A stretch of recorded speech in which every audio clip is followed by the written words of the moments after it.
Social media पर अब आए दिन ऐसे वीडियो सामने आते हैं जिसमें अनिल मिश्रा संविधान निर्माता बाबा साहेब डॉक्टर भीमराव अंबेडकर के खिलाफ अभद्र टिप्पणियां करते दिखता रहता है। लेकिन आज हम सीधे अनिल मिश्रा की बात नहीं करेंगे। अब चर्चा का केंद्र बन चुका है उसका समर्थक बाबा आनंद स्वरूप, जिसने सोशल मीडिया पर बयान दिया है कि बाबा साहेब संविधान निर्माता नहीं थे, जिसके बाद अब अंबेडकर वादियों ने आनंद स्वरूप को आड़े हाथों ले लिया है। क्या है पूरा मामला, आइए जानते हैं। मैं आकृति और आप देख रहे हैं MNT news network. Anil Mishra और कुछ असामाजिक तत्व लगातार कुछ समय से बाबा साहब पर अभद्र टिप्पणियां करते नजर आ रहे हैं।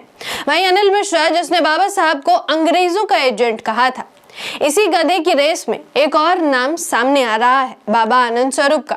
ये बाबा भी अपने सोशल मीडिया प्लेटफॉर्म्स पर मनुवादी अनिल मिश्रा का समर्थन करते हुए कहता है कि बाबा साहब संविधान निर्माता नहीं थे। मनुवादी आनंद स्वरूप के इस बयान के बाद पूरे देश भर में आक्रोश का माहौल है। आप वो वीडियो देखिए।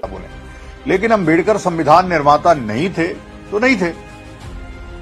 बाबा जी ने ये ऐलान तो कर दिया कि बाबा साहेब डॉक्टर भीमराव अंबेडकर ने संविधान नहीं लिखा, पर लगता है बाबा जी ये भूल गए कि घर पर बैठकर कैमरा पर जो ये बयान दे रहे हैं, ये अभिव्यक्ति की स्वतंत्रता भी उसी बाबा साहब के संविधान ने उसे दिया है।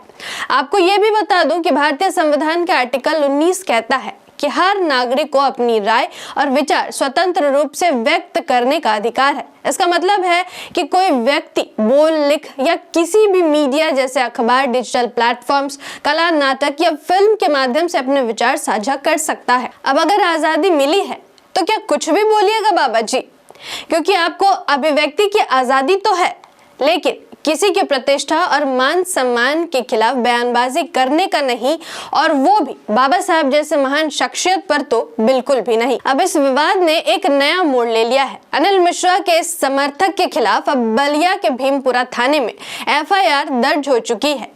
ये केस BNS की धारा 353(2) और सूचना प्रौद्योगिकी संशोधन अधिनियम के तहत दर्ज किया गया है, जिसमें BNS की धारा 353(2) के तहत दोषी पाए जाने पर बाबा को 5 साल तक की कैद हो सकती है और साथ ही जुर्माना भी भरना पड़ सकता है।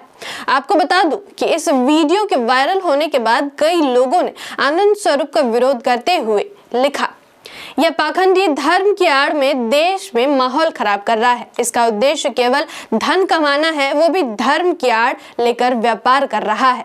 और ये जिस महान व्यक्ति के खिलाफ कैंपेन चला रहा है, बाबा साहब के पैरों की धूल भी नहीं है। तो वहीं दूसरे यूजर ने लिखा कि कुछ मुफ्त खोरों को पीढ़ी दर पीढ़ी मुफ्त की दान दक्षिणा, चढ़ावा और श्राद्ध की भिक्षा गटकने में एक अधिकार चाहिए। ऐसा पहली बार नहीं है कि ये इस तरह के मनुवादी मानसिकता वाले लोग बाबा साहब का नाम लेकर और उनके खिलाफ अभद्र टिप्पणियां कर रहे हैं। इनका मकसद बस एक ही है, बाबा साहब का नाम लेकर खुद को जनता के सामने परोसना और अपने मनुवादी विचारधारा को लोगों तक पहुंचाना। आप इस तरह की इनकी बातों पर ध्यान न दीजिए और कानूनी रूप से इन पर सख्त कार्रवाई की मांग करें। धन्यवाद।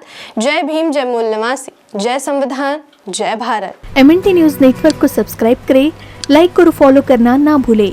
साथ ही बेल आइकॉन दबाकर जन जागृति की मुहिम में जुड़े रहें।